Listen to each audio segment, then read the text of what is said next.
ये पूरी फिल्म एक सच्ची कहानी पर आधारित थी। इसकी शुरुआत 1977 में एक पुराने टीवी शो से हुई, जहां उन्होंने फ्रैंक एबाग्नेल नाम के एक पूर्व दोषी कलाकार को बुलाया। ये आदमी एक लीजेंड था। हर कोई हैरान था क्योंकि जब वो सिर्फ 17 साल का था तो वो किसी तरह एक बड़ी अमेरिकी एयरलाइन पैनम के पायलट होने का दिखावा करने में कामयाब रहा। उसने हजारों जाली चेक भी छापे, जिससे $4 मिलियन का नुकसान हुआ।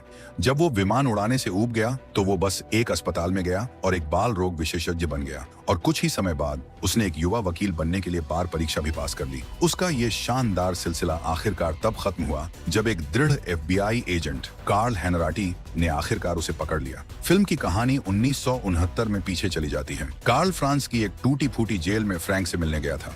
वो फ्रैंक को अमेरिका वापस लाने के लिए आधिकारिक कागजात पढ़ने गया था, लेकिन ठीक उसी वक्त फ्रैंक, जो अपनी आखिरी सांसें गिन रहा था, मदद के लिए चिल्लाने लगा और फिर बेहोश हो गया।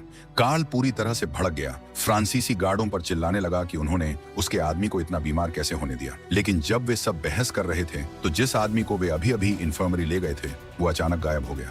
भले ही उसका शरीर पूरी तरह से टूट गया था, फ्रैंक फिर भी भागने की कोशिश कर रहा था। जाहिर है गार्ड्स को उसे पकड़ने के लिए थोड़ा दौड़ना पड़ा, और एक बार जब वो और कदम नहीं उठा सका तो उसने हार मान ली। एक हारा हुआ आदमी अपनी हिम्मत हार चुका था। फिर फिल्म और भी पीछे 1963 में चली गई। उस जेल वाले सीन से 6 साल पहले युवा मासूम फ्रैंक अपने पिता फ्रैंक एबाग्नेल सीनियर के साथ एक युद्ध वेटरन पुरस्कार समारोह में था। फ्रैंक को लगता था कि उसके पिता सबसे कूल हैं। वो एक सफल व्यवसायी और एक पारिवारिक व्यक्ति थे जो अपनी पत्नी से बहुत प्यार करते थे। उनका परिवार एकदम परफेक्ट लगता था, और हर क्रिसमस पर उसके पिता उस कहानी को सुनाते थे कि वो उसकी माँ से कैसे मिले थे, जो फ्रांस से थी। एक सुबह फ्रैंक के पिता उसे एक दर्जी की दुकान पर ले गए, और क्लर्क इस बात पर अड्डा हुआ था कि दुकान अभी तक खुली नहीं है। लेकिन मिस्टर एबाग्नेल को जल्दी थी, तो उन्होंने अपना जादू चलाना शुरू कर दिया। क्लर्क को अपनी बातों से मोहित किया और धीरे से रिश्वत देकर अपनी बात मनवा ली। यहीं पर फ्रैंक को चालाकी की कला का पहला सबक मिला। उसके बाद उसके पिता ने उसे अपना शोफर बनने का नाटक करने के लिए कहा, जबकि वो बैंक में लोन के लिए गए थे। ये एक अमीर परिवार के लिए अजीब लग सकता था, लेकिन उनकी दुनिया अभी अभी उलट गई थी। सरकार ने टैक्स धोखाधड़ी के आरोप के कारण उनकी सारी संपत्ति जब्त कर ली थी। सबसे बुरा हिस्सा यह था कि एक बार जब आप सरकार की बुरी नजर में आ जाते थे तो कोई भी बैंक आपसे बात नहीं करता था। खुद को बनाए रखने के लिए फ्रैंक के परिवार को धीरे धीरे अपनी सारी चीजें बेचनी पड़ी। उनकी कारें, उनका खूबसूरत घर, सब कुछ बिक गया। अपनी जिंदगी पूरी तरह से उलट जाने के बावजूद फ्रैंक फिर भी मुस्कुराने में कामयाब रहा। जब फ्रैंक 16 साल का हुआ तो उसके पिता ने उसे $25 के साथ एक बैंक खाता दिया, जो 1960 के दशक में वास्तव में एक अच्छी रकम थी। क्योंकि उसके पिता के पास बिल्कुल पैसे नहीं थे, फ्रैंक को एक सरकारी स्कूल में जाना पड़ा। ये उसके लिए एक बड़ी बात थी, क्योंकि बहुत सारे नए बच्चे बुलिंग के शिकार हो जाते थे, और निश्चित रूप से उसके डर सच हो गए। लेकिन ज्यादातर किशोरों की तरह वापस लड़ने के बजाय फ्रैंक ने कुछ पागलपन भरा काम किया। उसने नया सब्स्टिट्यूट टीचर होने का नाटक किया। उसका साफ सुथरा लुक और परफेक्ट कॉन्फिडेंस उसके सभी सहपाठियों को बेवकूफ बनाने के लिए काफी था। बिना एक भी मुक्का मारे उसने उस छात्र को अपमानित किया जो उसे परेशान कर रहा था। दुर्भाग्य से उसके लिए असली शिक्षक आखिरकार आ गया। सौभाग्य से वो बूढ़ी महिला सिर्फ एक और सब्स्टिट्यूट थी। तो एक बार फिर फ्रैंक एक मुश्किल स्थिति से निकलने में कामयाब रहा। एक हफ्ते बाद फ्रैंक के माता पिता को प्रिंसिपल के ऑफिस आने के लिए एक कॉल आया। प्रिंसिपल के अनुसार फ्रैंक ने पूरे एक हफ्ते तक सफलतापूर्वक एक सब्स्टिट्यूट टीचर के रूप में काम किया था। इससे भी ज्यादा अजीब बात यह थी कि एक शिक्षक के रूप में अपने समय के दौरान उसने माता पिता के साथ बैठकें की थी और चुपचाप फ्रांस की एक क्लास ट्रिप की योजना बनाई थी। यहीं पर सभी को एहसास हुआ कि इस बच्चे में कुछ तो गड़बड़ थी। किसी कारण से उसे अपने कार्यों के लिए दोषी महसूस नहीं होता था। भले ही उसके माता पिता प्रिंसिपल के साथ गंभीर बातचीत कर रहे थे, फ्रैंक बाहर अपने दोस्त को सिक नोट्स फौज करना सिखा रहा था। फिर एक दोपहर जब फ्रैंक स्कूल से घर आया तो उसने अपनी माँ और अपने पिता के दोस्त को उसके बेडरूम में अकेले देखा। उसकी माँ ने नाटक करने की कोशिश की कि दोस्त सिर्फ मिलने आया था, लेकिन फ्रैंक इतना बेवकूफ नहीं था। वो इतना हैरान था कि वो बस वहीं बैठा रहा, स्पीचलेस। दूसरी तरफ उसकी घबराई हुई माँ भागने लगी, ये सोचने की कोशिश कर रही थी कि अपने बेटे को बात करने से कैसे रोका जाए। उसने उसे कुछ पैसे दिए, लेकिन फ्रैंक पहले ही अपनी माँ से दुखी और गुस्सा था। फ्रैंक ने सोचा कि शायद उसकी माँ वही गलती दोबारा नहीं करेगी। लेकिन कुछ दिनों बाद उसने अपने घर में फिर से एक अजनबी को पाया। पहले तो फ्रैंक ने सोचा कि उसकी माँ फिर से धोखा दे रही है, लेकिन ये उसकी कल्पना से भी बदतर था। वो आदमी एक वकील था। फ्रैंक के माता पिता ने तलाक लेने का फैसला किया था, और क्योंकि वो अभी 18 साल का नहीं था, उसे ये चुनने के लिए मजबूर किया गया कि वो किसके साथ रहना चाहता है। अपने माता पिता को एक दूसरे को फाड़ते देखने के बजाय फ्रैंक ने भाग जाने का फैसला किया। अपने बैंक खाते में सिर्फ $25 $20 के साथ वो अकेला निकल पड़ा, लेकिन जल्द ही उसके पैसे खत्म होने लगे और उसे उसके होटल से निकाल दिया गया। तभी उसने फोर्जरी के साथ अपनी किस्मत आजमाने का फैसला किया। एक नकली पहचान और एक जाली चेक बनाया। वो चौंक गया जब उसे इसके लिए कुछ पैसे मिले, लेकिन वो एक बार की किस्मत थी। उसके बाद फ्रैंक को लगातार रिजेक्शन मिलता रहा। उसकी कम उम्र और कम कन्विंसिंग दिखने के कारण बैंकरों को शक होता था और वो उसके जाली चेक कैश करने से मना कर देते थे। जब वो हार मानने ही वाला था, फ्रैंक ने गलती से पायलटों के एक समूह को एक कार से बाहर निकलते देखा। वो आकर्षक महिलाओं से घिरे हुए थे और उनके आसपास के सभी लोग उनका सम्मान करते थे। तभी फ्रैंक के दिमाग में एक विचार आया। तो एक हाई स्कूल पत्रकार होने का नाटक करते हुए फ्रैंक ने एक असली पनामा पायलट का इंटरव्यू करने में कामयाबी हासिल की, जो एक मशहूर पायलट था। जाहिर है उसके सवाल ऐसे नहीं थे जिनकी कोई उम्मीद करता। वो सभी इस बारे में थे कि असली पायलट और नकली पायलट में कैसे अंतर किया जाए। उसने पायलट के आईडी की कॉपी भी मांगी ताकि वो अपने आर्टिकल में डाल सके। इंटरव्यू स्मूथली चला गया और अब उसे बस पायलट की यूनिफॉर्म हासिल करनी थी। फ्रैंक को एक और लूपहोल मिल गया। पता चला कि लगभग हर पायलट ने किसी न किसी समय लॉन्ड्री में अपनी यूनिफॉर्म खो दी थी। इस वजह से एयरलाइन के पास उन्हें बदलने के लिए एक खास दर्जी था। फ्रैंक ने एक पायलट के बेटे होने का नाटक किया जिसकी यूनिफॉर्म खो गई थी और बस यूं ही उसके पास एक नई यूनिफॉर्म और एक जाली कर्मचारी आई डी कार्ड था।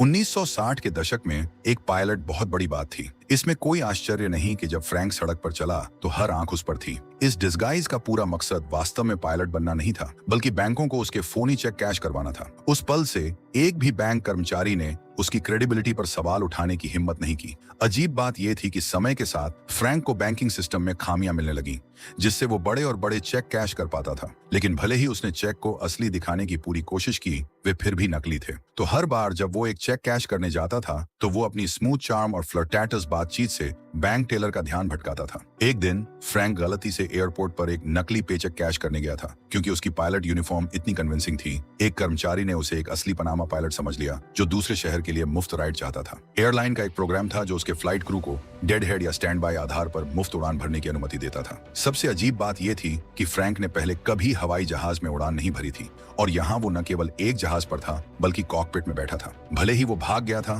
फ्रैंक ने अपने पिता को पत्र भेजना कभी बंद नहीं किया। उनमें उसने अपने पिता को बताया कि वो एक मशहूर अमेरिकी एयरलाइन के लिए एक सफल पायलट था। कौन सा पिता ये सुनकर गर्व महसूस नहीं करेगा कि उसका बेटा अपने दम पर इतना अच्छा कर रहा है।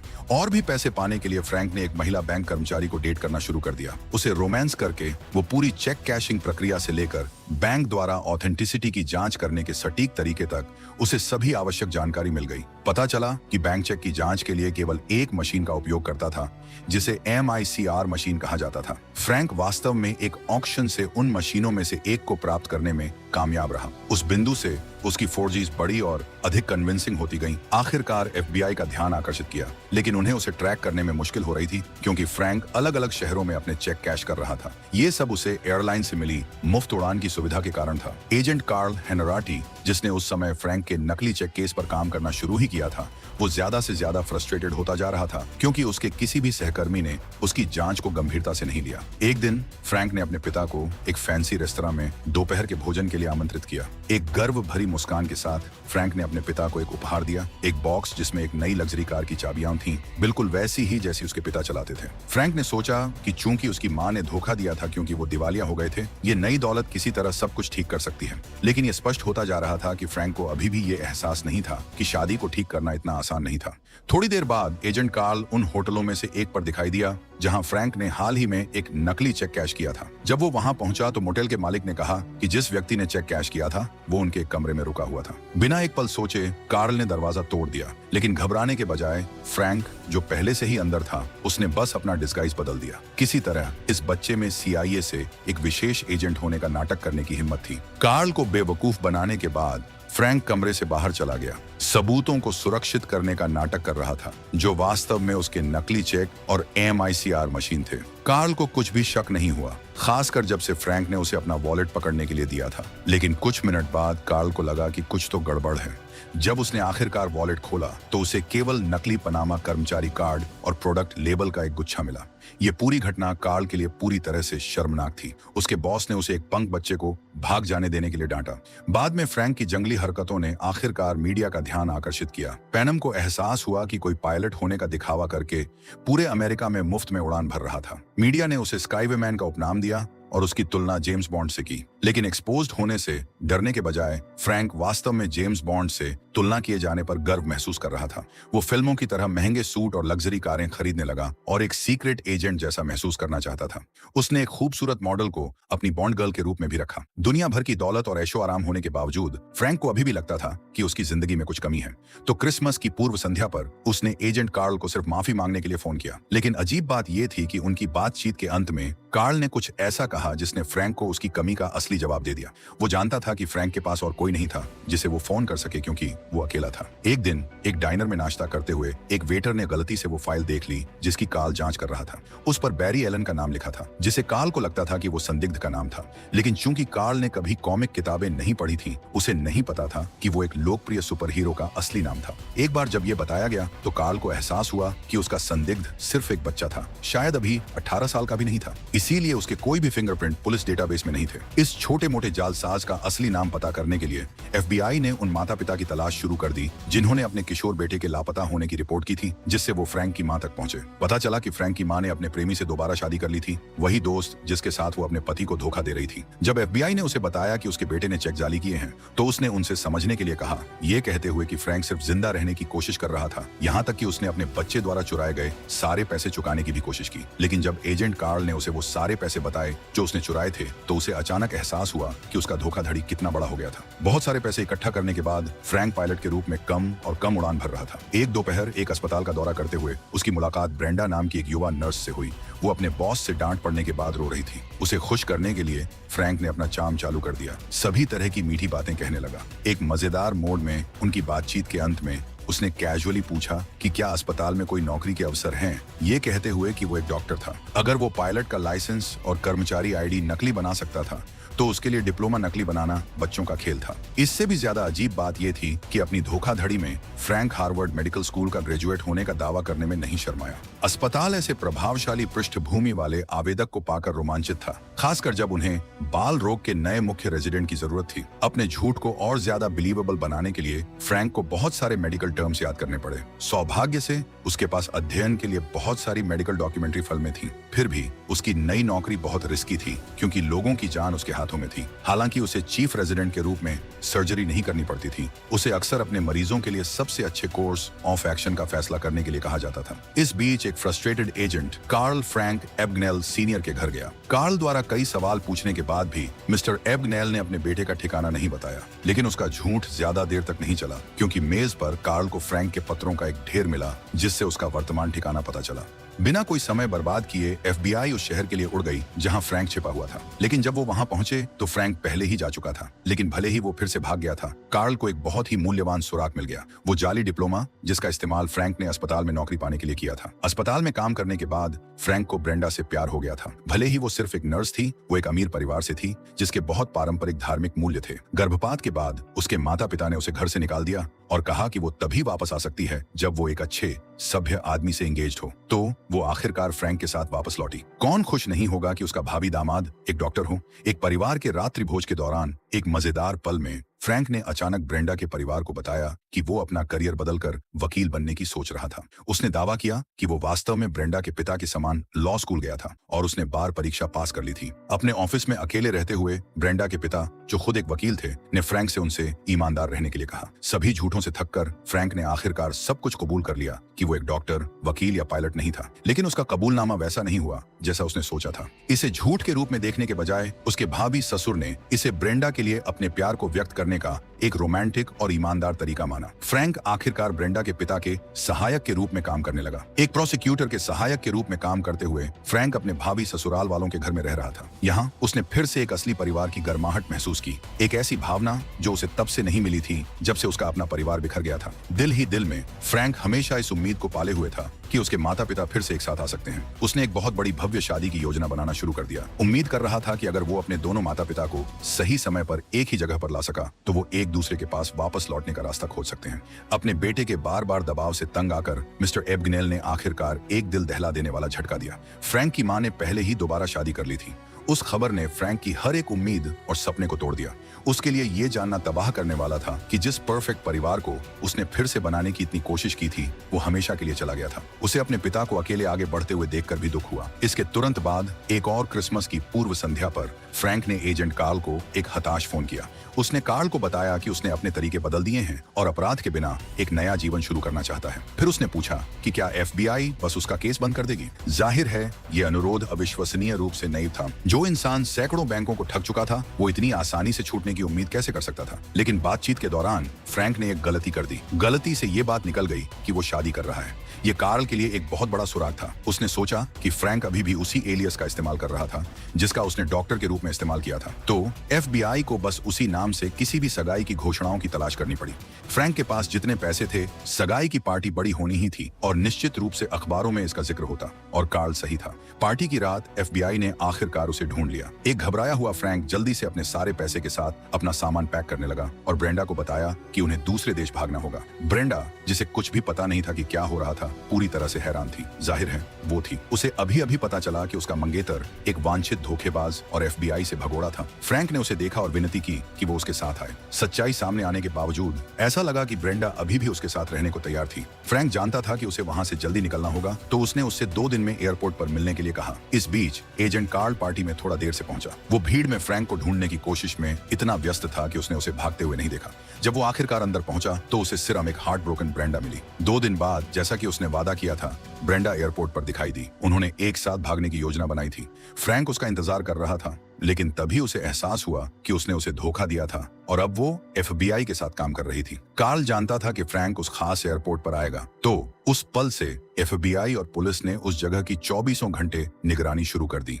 लेकिन फ्रैंक शहर से बाहर निकलने का नया रास्ता ढूंढने के बजाय एजेंट को चुनौती देने का फैसला किया। वो वापस अपनी पायलट यूनिफॉर्म में फिसल गया और एक नया धोखाधड़ी शुरू कर दिया। फ्लाइट अटेंडेंट ट्रेनिंग प्रोग्राम के लिए 8 खूबसूरत लड़कियों की भर्ती की। फ्रैंक के लिए इन लड़कियों को बेवकूफ बनाना आसान था और उन्हें विदेश में एक शानदार यात्रा के लिए भुगतान करना कोई समस्या नहीं थी। ये देखते हुए कि उसके पास अभी भी नकदी से भरे 2 पूरे सूटकेस थे। एक बार जब तैयारी पूरी हो गई तो उसकी योजना को अंजाम देने का समय आ गया। फ्रैंक ने जिन 8 खूबसूरत लड़कियों को चुना था वो सिर्फ रैंडम लोग नहीं थे। उनका चार्म एयरपोर्ट के सभी पुलिस को विचलित करने के लिए काफी था। किसी भी अधिकारी ने फ्रैंक को प्लेन में चढ़ते हुए नहीं देखा। उड़ान भरने से पहले उसने एजेंट कार्ल को आखिरी बार फोन किया और एक ऐसे आदमी की रिपोर्ट करने का नाटक किया जो पार्किंग में बिल्कुल उसकी तरह दिख रहा था। बिना सोचे समझे एजेंट उस आदमी को पकड़ने के लिए भागे, लेकिन ये सब एक डिस्ट्रैक्शन था।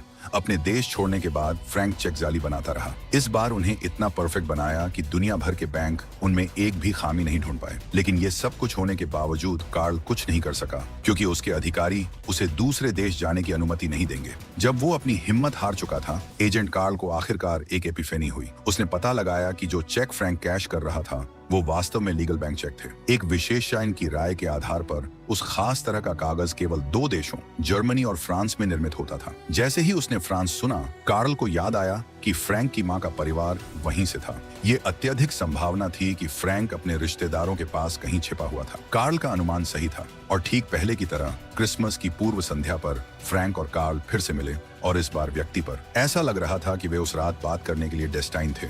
डरने के बजाय फ्रैंक उसे देखकर थोड़ा खुश था। उसने सोचा कि कार्ल बिना वारंट के वहां था तो भले ही उसे पकड़ा भी जाता, उसे कानूनी रूप से गिरफ्तार नहीं किया जा सकता था। तभी वहां का फोन अचानक बजा और कार्ल ने उसका जवाब दिया। स्थानीय पुलिस होने का नाटक किया। उन्होंने फ्रैंक को भागने की कोशिश करने पर गोली मारने की धमकी दी। जब कार्ल ने कहा कि उसने कसम खाई थी कि यह सच था, तो फ्रैंक ने आखिरकार उस पर विश्वास किया और कार्ल के पास मौजूद हैंडकफ्स पहन लिए। लेकिन जब वे इमारत से बाहर निकले तो एक भी पुलिस वाला नहीं था। फ्रैंक ने सोचा कि कार्ल ने झूठ बोला था, लेकिन कुछ देर बाद फ्रांसीसी पुलिस अधिकारियों का एक झुंड उसे ले जाने के लिए आ गया।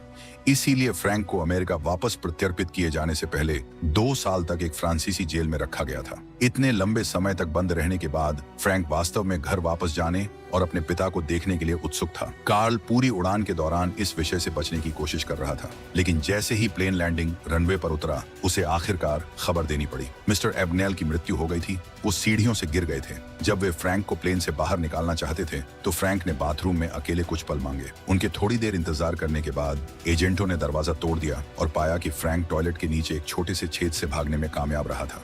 जैसे ही प्लेन उतरा, फ्रैंक सीधा अपनी मां के घर भागा। वो इसीलिए नहीं भाग रहा था क्योंकि वो जेल जाने से डरता था। वो अपनी माँ को देखने के लिए भाग रहा था, उम्मीद कर रहा था कि उसके पिता की मौत के बाद वो भी उतनी ही दुखी होगी जितनी वो था। लेकिन जब उसने उसे देखा तो वो ठीक ठाक थी। उसकी एक नई पति और एक नई बेटी थी। ये नजारा फ्रैंक के लिए पूरी तरह से तबाह करने वाला था। कुछ पल बाद FBI दिखाई दी और भागने के बजाय फ्रैंक ने बस उनसे उसे ले जाने के लिए कहा। क्योंकि वो अपने अपराधों के समय अभी भी किशोर था, फ्रैंक को केवल 12 साल संघीय जेल की सजा सुनाई गई थी। जब फ्रैंक अपनी सजा काट रहा था, कार्ल उसे समय समय पर देखने आता रहता था। अपनी एक यात्रा के दौरान कार्ल ने एक फोर्जरी केस का जिक्र किया जिस पर वो काम कर रहा था। FBI को उस आदमी को पकड़ने में बहुत मुश्किल हो रही थी, लेकिन चेक पर एक नजर डालते ही फ्रैंक तुरंत जान गया कि जालसाज कौन था। कार्ल जाहिर है हैरान था। उसने बाद में जेल वापस आने की योजना बनाई ताकि अपने बॉस को फ्रैंक की खास क्षमता के बारे में बता सके। थोड़ी देर बाद कार्ल वापस आया और इस बार वो अपने सुपरवाइजर को फ्रैंक के कौशल का परीक्षण करने के लिए एक और नकली चेक के साथ लाया। जैसा कि उसने अनुमान लगाया था, इस बच्चे में एक ऐसी नैक थी जो अविश्वसनीय रूप से उपयोगी हो सकती थी अगर उसे सही दिशा में निर्देशित किया जाता। तो फ्रैंक को अपनी पूरी जेल की सजा काटने के बजाय FBI ने उसे एक प्रस्ताव दिया, उनके लिए एक कंसल्टेंट के रूप में काम करें ताकि अन्य जालसाजों को पकड़ने में मदद मिल सके। फ्रैंक मान गया। FBI में काम करने के अपने पहले दिन ऑफिस में हर कोई फ्रैंक को घूरता रहा। ये थोड़ा अजीब था। पिछले कुछ सालों से इन एजेंटों ने इस बच्चे का पीछा करने में अपना जीवन समर्पित कर दिया था और अब वे सभी एक ही कमरे में काम कर रहे थे। फ्रैंक को लगा कि ऑफिस की जिंदगी बहुत बोरिंग थी, खासकर उसके जैसे साहसिक आत्मा वाले आदमी के लिए। वो कार्ल से उसे शहर से बाहर के असाइनमेंट पर ले जाने के लिए कहता रहा, लेकिन कार्ल उसे मना करता रहा। बोरियत आखिरकार उस पर हावी हो गई और उसने फिर से भागने का फैसला किया। उसने भागने और दूसरे देश जाने की योजना बनाई, लेकिन मजेदार बात यह थी कि एजेंट कार्ल को ठीक पता था कि वो क्या करने वाला था। जब फ्रैंक एयरपोर्ट पर पहुंचा तो कार्ल उसका इंतजार कर रहा था। कार्ल जानता था कि फ्रैंक बुरा इंसान नहीं था, वो बस ऊब गया था। तो उसे रोकने के बजाय कार्ल ने बस उससे सोमवार तक ऑफिस वापस आने के लिए कहा। अगले सोमवार को कार्ल बीमार होकर चिंतित था जब फ्रैंक काम पर नहीं आया। वो जानता था कि अगर फ्रैंक सचमुच भाग गया था तो उसकी सजा बहुत बढ़ जाएगी। जैसे ही कार्ल हार मानने वाला था, फ्रैंक दरवाजे से अंदर आया। पता चला कि कार्ल का अनुमान हमेशा से सही था। इस बच्चे को बस किसी ऐसे व्यक्ति की जरूरत थी जो उसे सही रास्ते पर ले जाए। फ्रैंक ने आखिरकार बताया कि वो वकील कैसे बना। उसने कार्ल को बताया कि उसने धोखा नहीं दिया, उसने बस 2 हफ्ते पढ़ाई की और बार परीक्षा पास कर ली। उसे सभी को पता चला कि वो वास्तव में कितना स्मार्ट था। अंतिम दृश्य में यह खुलासा हुआ कि FBI के लिए काम करने के दौरान फ्रैंक ने हजारों फोर्जरी मामलों को सुलझाने में मदद की। वो आधुनिक बैंक सुरक्षा प्रणालियों को बनाने के लिए भी जिम्मेदार था जो आज भी उपयोग की जाती हैं। अपनी सेवाओं के लिए उसे हर साल लाखों डॉलर का भुगतान किया जाता था।